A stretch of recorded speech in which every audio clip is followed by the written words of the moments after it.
અંકલેશ્વર શહેરમાં એક સગીરા દુષ્કર્મ બાદ ગર્ભવતી બનતા ચકચાર મચી ગઈ છે। 37 વર્ષીય અલ્કેશ સુરતીએ પડોશમાં રહેતી સગીરાને પ્રેમ જાળમાં ફસાવી તેની સાથે અનેકવાર શારીરિક સંબંધો બાંધ્યા હતા, જેના પગલે સગીરાને ગર્ભ રહી ગયો હતો। સગીરાને પેટમાં દુખાવો શરૂ થતા માતા હોસ્પિટલ લઈ જતા જ તબીબ પરીક્ષણમાં સગીરાને 2 માસનો ગર્ભ હોવાનું સામે આવ્યું હતું। અંતે સગીરાએ આ અંગે અંકલેશ્વર શહેર ડિવિઝન પોલીસ મથકે ફરિયાદ નોંધાવી છે। પોલીસે ફરિયાદના આધારે નરાધમ આરોપીની ધરપકડ કરી છે।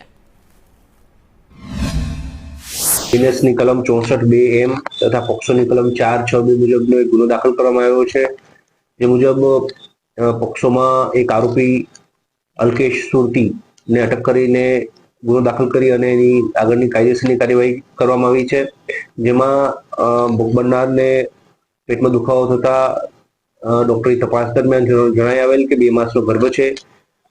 તે અન્વયે તપાસમાં ખબર પડેલ કે જ્યારે સગીર હતી એ દરમિયાન આ પ્રકારનો ગુનો બનવા પામેલ હતો, જેથી પોલીસે તાત્કાલિક તેની ફરિયાદ લઈ તે બાબતની FIR દાખલ કરી અને આરોપીની અટક કરીને કાયદેસરની કાર્યવાહી કરેલ।